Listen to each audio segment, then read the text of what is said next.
আমাদেরকে শয়তান একটা প্রবোধ দেয়। এই ভিডিওগুলো আমরা দেখি ফেসবুক, ইউটিউব, আর স্কিপ করে চলে যাই, উপরের দিকে টেনে আমরা স্ক্রল করে চলে যাই।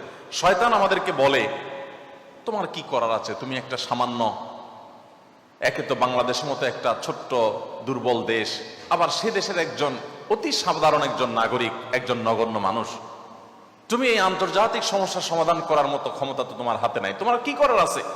সো তুমি একটু আল্লাহর কাছে দোয়া করো। বাস, আমি একটু দোয়া করে ওটাকে স্কিপ করে আর একটা ঝাঁকানাকা কোনো ভিডিওতে আমি ডুবে যাচ্ছি। এই না আমাদের অবস্থা? আসলে কি তাই? আমি তো তা মনে করি না। এটা শয়তান আপনাকে মিথ্যা কথা বলে, আপনাকে মিথ্যা সান্ত্বনা দেয়। শয়তান বলে তোমার কিচ্ছু করার নেই। কে বলেছে আপনার কিছু করার নাই? আপনার যে কত কিছু করার আছে সেটা আপনি নিজেও ভাবেন নাই।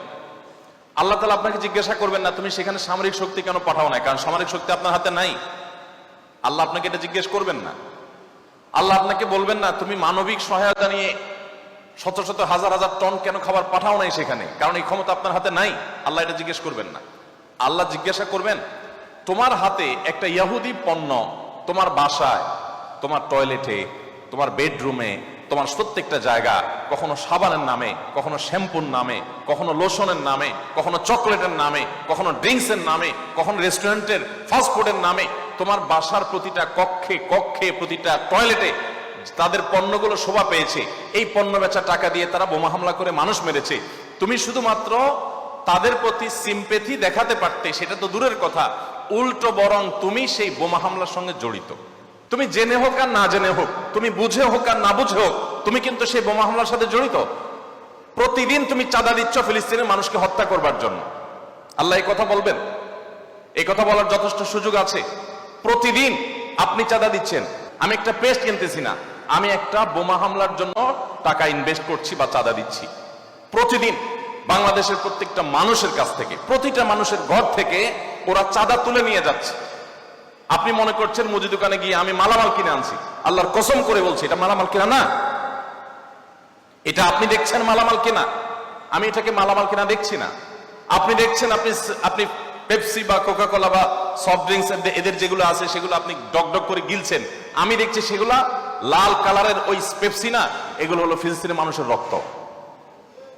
আপনি দেখছেন সেগুলো হয়তো কোক, আমি দেখছি সেগুলো রক্ত।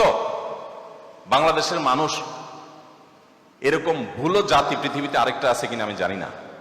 আমরা খুব দ্রুততার সাথে ভুলে যাই। আমরা কাউকে মাথা তুলতেও দেরি করি না, আবার মাথা থেকে আছাড় দিতেও আমরা দেরি করি না।